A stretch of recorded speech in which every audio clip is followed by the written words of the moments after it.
Hello and welcome. Thank you for coming to watch my video.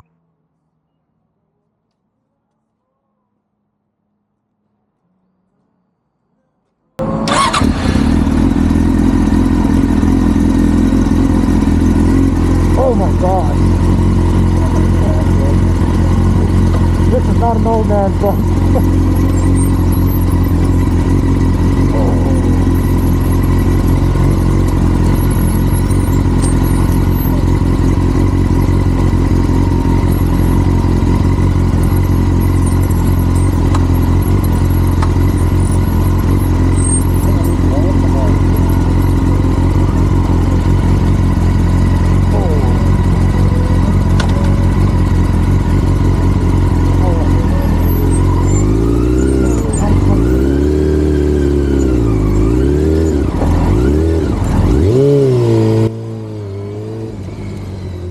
This is a bike I've been wanting to ride for many years.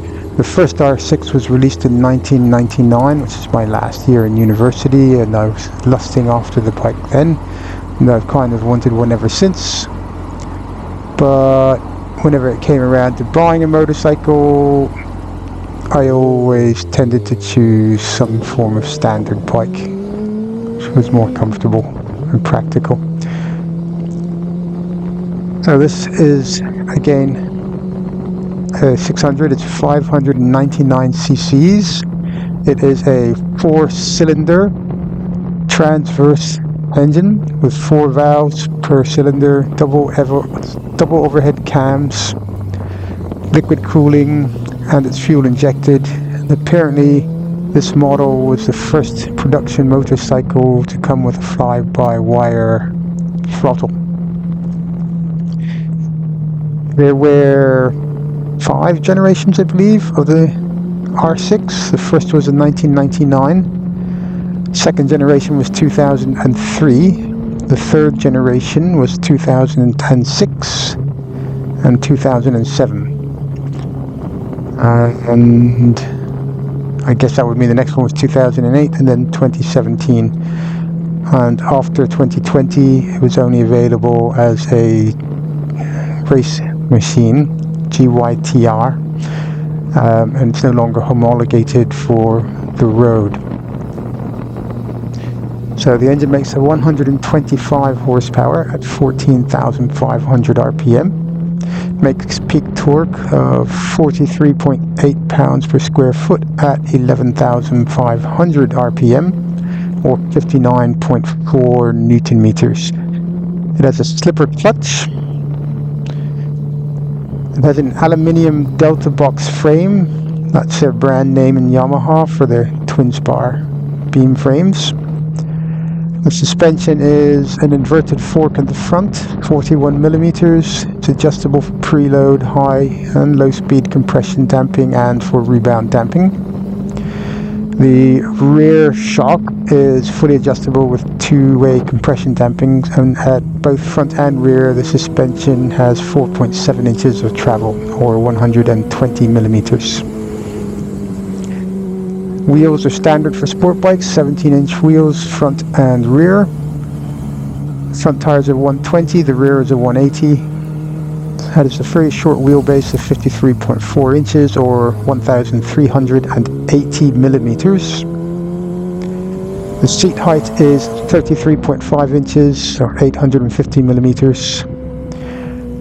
The bike has a wet weight of 401 pounds, which is impressive. That's 3 pounds less. Sorry, it's 2 pounds less than my MT-07. It's 182 kilograms. The dry weight is 357 pounds, which is what you normally see quoted, which is 162 kilograms. It has a fuel capacity of 17 liters, or 4.5 gallons. Top speed is 255 kilometers per hour, or 158 miles per hour. It does a standing quarter mile in 11.1 seconds. 0 to 60 miles per hour or 0 to 100 kilometers per hour in 3 seconds. That's the basic stats. I'm taking up a particularly twisty mountain road here, by the way. This mountain is a little over 3,000 feet tall, which is a small mountain in this area. I have to turn around here though, because after this, dirt bikes only.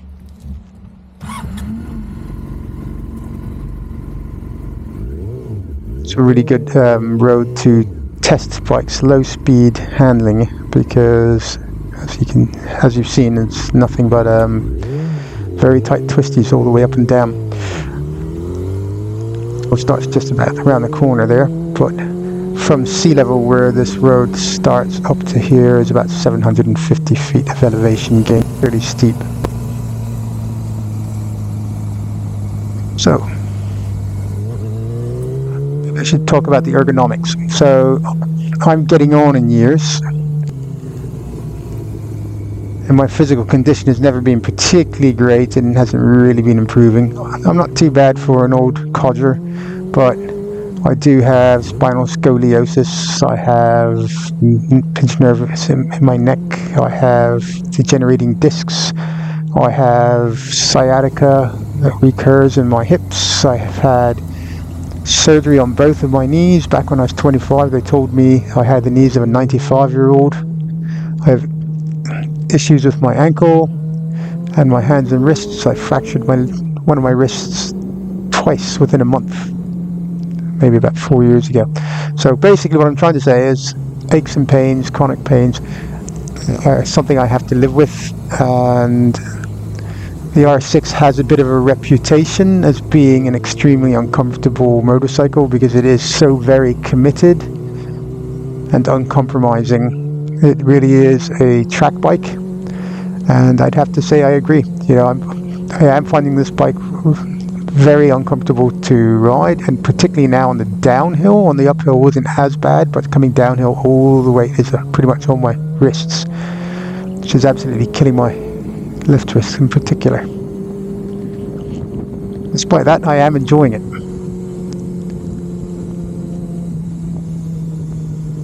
It's a fantastic bike. It feels very, what's the word I'm looking for, very composed, very controlled. It's very precise. If I were to look for one word to describe it, it would be precise. Transitions really nicely from side to side. The handling is pretty much what I was expecting.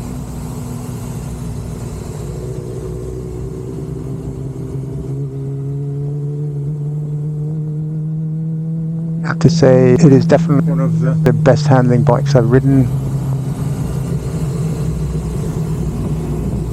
It's not the most comfortable.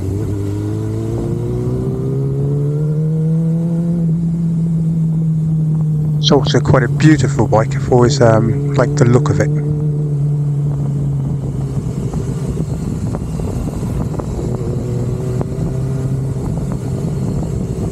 It really is a lovely road. There's a few properties for sale up here. Wouldn't mind buying one. Some money were no object.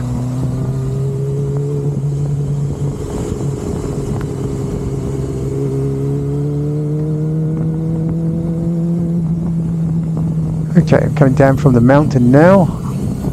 I'm going to hop onto the highway. Won't be able to hit the top speed on this bike, and I wouldn't try, but be able to get an idea of its higher speed performance. There's one area where it's not as good as the MT-07, and that's shoulder checks.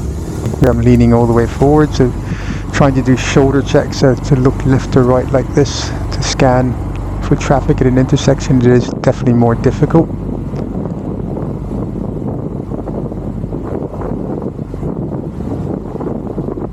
It'd be easier if I were in neutral and I could just let go, sit up and have a look, but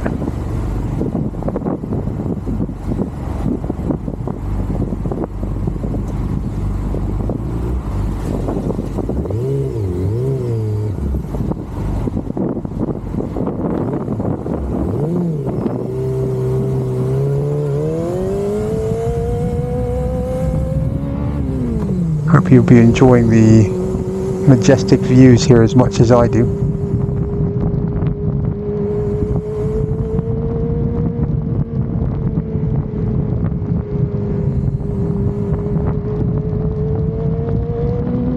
The bike's out today. Unfortunately, there are too many cars at this time of day, so can't really open this bike up.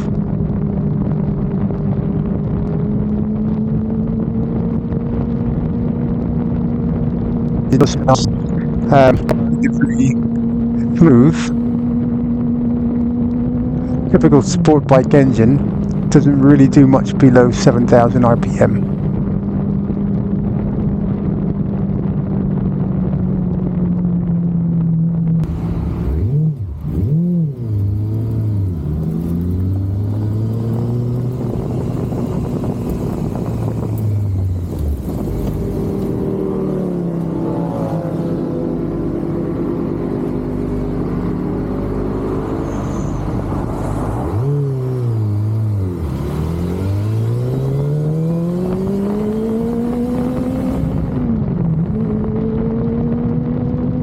I think these roads would actually be ideal for this bike.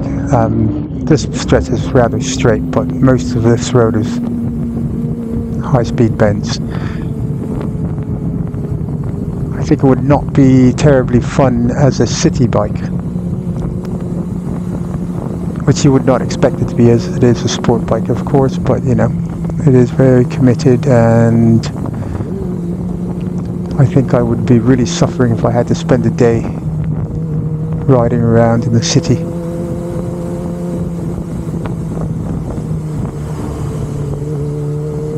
I guess the question is, would I buy this bike? And I guess the answer would have to be no. Doesn't mean I don't love it, I do. It's absolutely fantastic, but I'd have to conclude that I'm too old for it.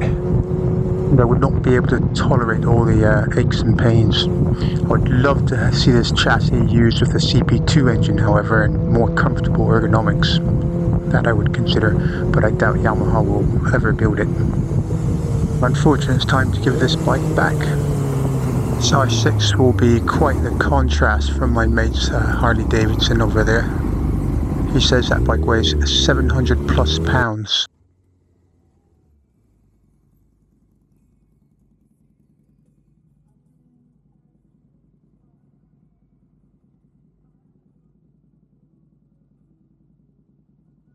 Quick look at the view.